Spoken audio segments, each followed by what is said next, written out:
Hi everybody, Chris and Tanya here with Clutter Reduction Junk Removal in Southeast Florida. Today is a busy day. We are going out of town tomorrow for a few days. So we had to book everything last minute today and things just kept coming in.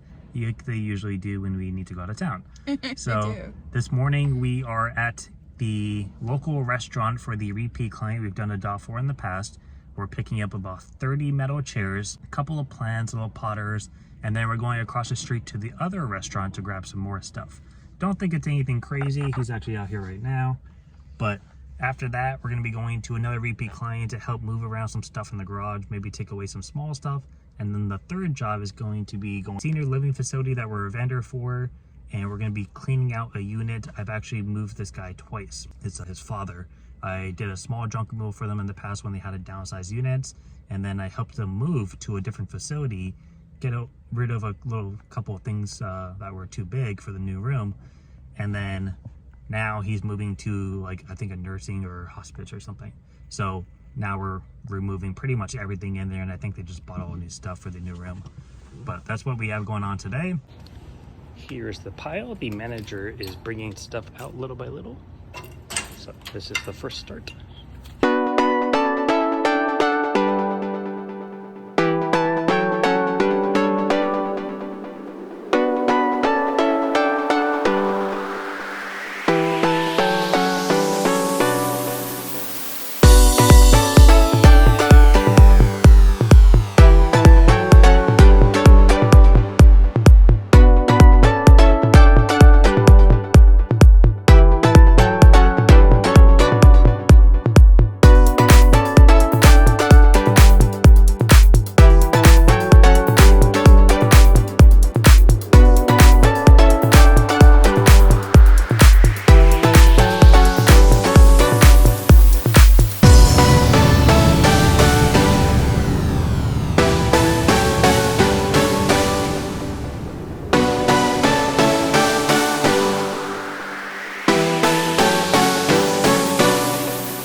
Ended up being about a full load, and then they gave us like a $130 tip. Big tips this week. Yeah.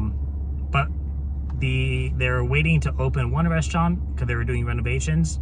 The other one we didn't realize was open, but it's open. So when we come back, we'll probably go there for breakfast or lunch or dinner or something. Maybe the manager will recognize us. I like doing work for restaurant owners. They're always like the nicest and understanding and easygoing. Yeah, they're usually dealing with crap all day. So when you're not somebody who's crappy, you're usually treated nicely. Yeah. We just called for an ETA, but we're like 15 minutes early, so that's why we're gonna grab something to eat really quick. This next job, she was having work done in the house, and we cleared out her storage unit. We first went there to get a couple things in the house in the garage. Now we're going there to basically just help move stuff around in the garage, because she's had contractors just drop things here and there and move things out of the house, and there's just a lot of stuff in there, and they want to just kind of move things out of the way. So it's a little bit of like a labor based, and I told her we would just charge hourly, and then we might take away like one or two things here and there. So we'll just, charge accordingly to that, probably like minimum pickup. If it gets to it, an eighth of a truck. But we're really just kind of looking at mainly just labor. And because this entire load is pretty much all metal chairs and planters, we may actually keep a couple of the planters. And then we're gonna basically just put all the chairs off to the side, because what we can't sell, we'll have the scrapper take. So we don't even really need to go to the dump anymore, which means that after her job, we can just go straight to the senior living facility, get done early, and do everything we need to do, because we have to wake up at like 4 in the morning. Being super productive today. Yep. Trying to get everything done as soon as possible. It's 9:35 right now. The first job took us 39 minutes. Yep. For a full load. Was it like, it's gonna be over $1,000 in like just a few hours. Yeah, it'll probably end up being like a $1,300-$1,400 day. Well, depending on how much is at the scene. Like Half a day. half a day. So far so good. Hopefully nothing goes wrong.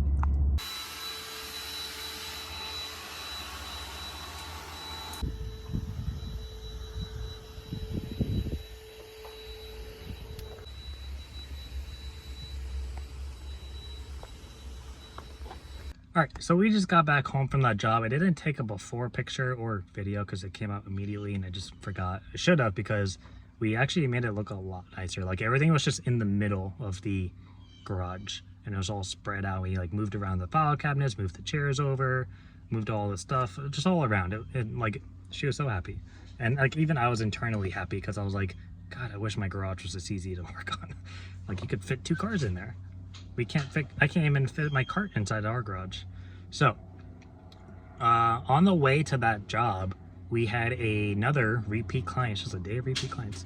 Another repeat client reach out and say, hey, are you guys available to help me move 21 boxes from our store in downtown to a FedEx? We are shipping it out. I'm assuming he had it already pre-planned because it needs to be done today, and something came up and the person wasn't able to do it because he called us kind of last minute. So I at first said we're pretty booked up today. Like I don't want to tell you maybe later in the afternoon in case, you know, we get delayed, because we're on, like, if we put his schedule on the line, he's on the chopping block if we screw up. It's not just oh, we didn't make it to that job, we lost money. We're screwing him over too. So at first I was like, I don't think we're gonna have time to really do that. And then Tanya said, well, our third job, we hadn't told the client a specific time. I told him like later afternoon, maybe like around 3. He's not gonna be there though. We're gonna be doing all of this, including the photos and our invoice out before and after. I'll be talking to him on the phone, let him know when we're there, and then we'll be taking payment by Zelle or credit card over the phone. So she was like, why don't we just go do him first? Since we're not doing any junk removal, the trailer will still be open, and then we'll go do the senior living facility job. So that's what we're doing. So we're gonna basically go to him now. We're just offloading all the stuff from the trailer, and then we'll be going to senior living facility.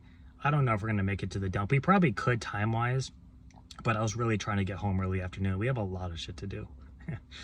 And like always, when we go out of town, it gets super busy. And I did a move yesterday that kicked my ass, and I crushed all 3 fingers. And I was very delayed yesterday, so I didn't get to do a single thing. And there's just so much to do. And our flight's at 8 a.m., which means we have to get to the airport at 6, which means we have to wake up at like 5. So it's not even like we can do a lot tonight and just stay up late, because then we're gonna be miserable. So trying to just do everything.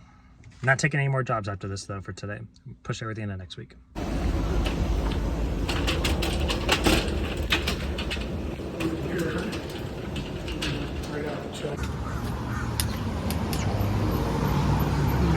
So he wasn't thrilled about the price, which I was shocked by, because he was so nonchalant about the other 2 jobs we did, junk removal wise. And I basically did an hour plus travel, and we usually do a 2-hour minimum plus travel. So we actually knocked off like $150 for him because he's a repeat client. And I'm like, how are you annoyed right now? Like, we went out of our way to come here. We're throwing off our whole day. Now we're not gonna have time to go to the dump anymore. We had to walk along that long ass parking lot to get around to the front, around storefront. And now we have to do it again because he's in like the busiest plaza ever. There's nowhere for me to park other than where I am right now. And this is not an ideal spot for parking. So we're gonna offload this super fast. He already paid by check. And then we're just gonna get out here. I don't like being in these kind of situations, because if you get hit, we're technically in the wrong the way we're parked right now. So I will be at fault in Florida. So he can be annoyed all he wants. I was like, he was like, it's more than I was expecting to spend. And I just kind of looked at him and I was like, well, I mean, I can bring your boxes back.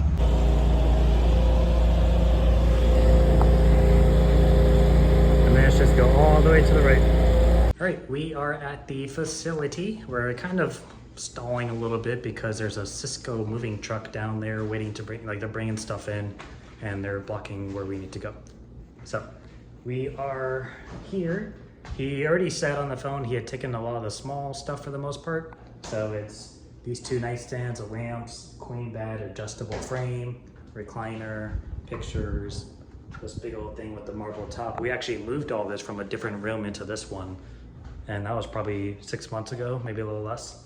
So a little familiar with all this stuff, but yeah, pretty much all the drawers are empty. Just some hangers in the closet, it looks like. So like 1 bag basically. Tall mirror. Couple little things in the kitchen, plants up top. And then we'll just clean out whatever little things are in the refrigerator and freezer. And that'll be it. So I'm just gonna call them real quick and say, hey, this is how much we think it's gonna be.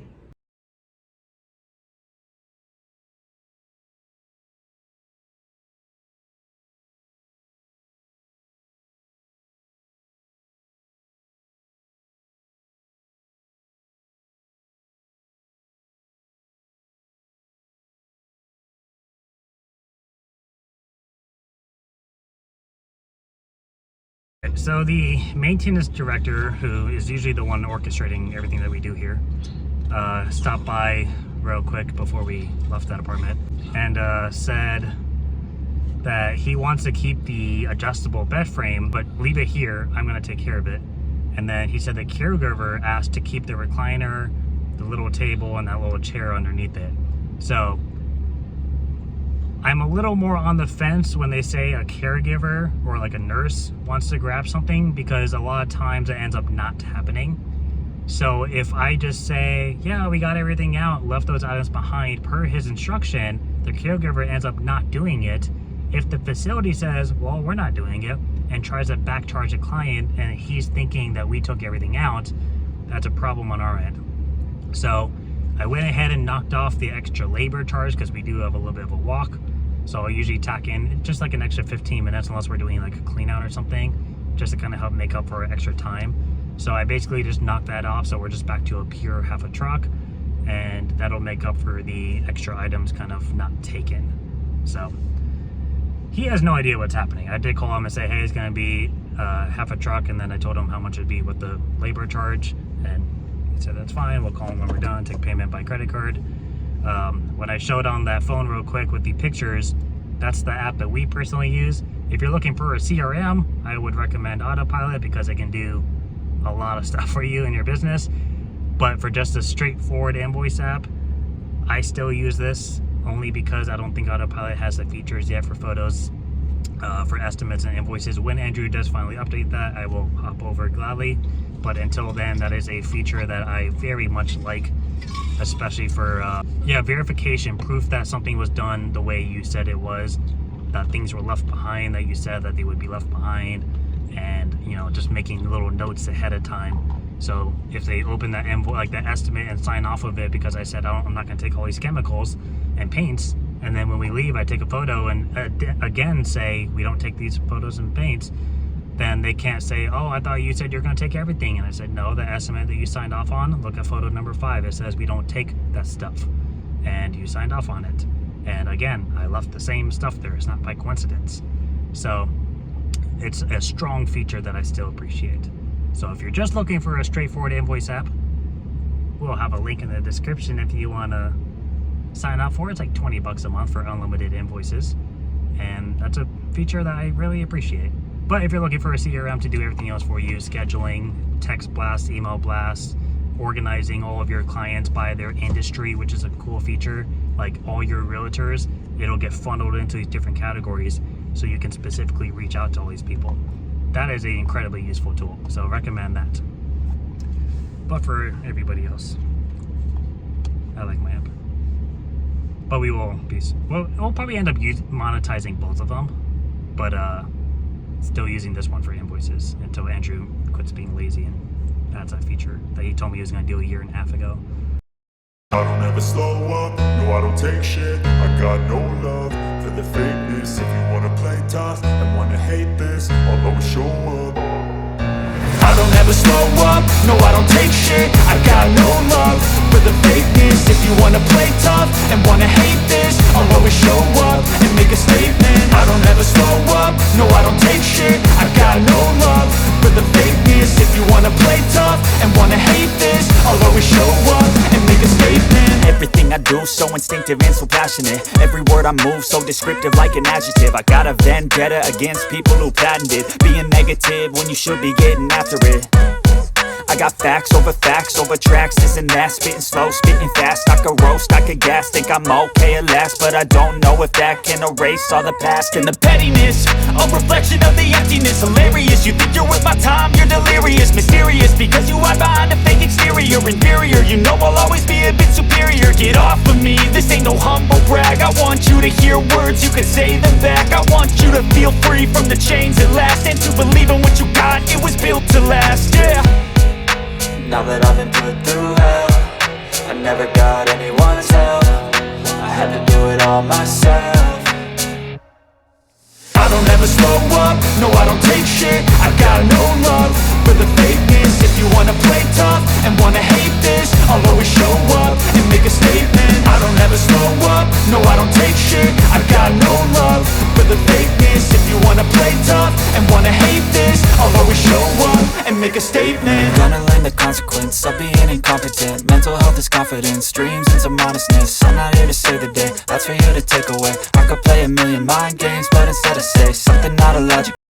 Alright, so the day is done. It is just under 4 o'clock. We stopped at Chipotle to get lunch because I am starving and feel like I'm going to have a heat stroke because I haven't eaten anything all day. We're going to judge us by our diet. That's fine. And then we are going to go home and do all the stuff that we need to do. And I have a lady coming right now actually to buy one of the end tables we're selling for 30 bucks. So just a little bit extra monies. And I just sold something for 35. There you so go. I have to drop it off at the post office. So a couple of extra little monies that'll basically pay for a meal on our vacation. We're going to Blue Ridge, Georgia for 3 or 4 days.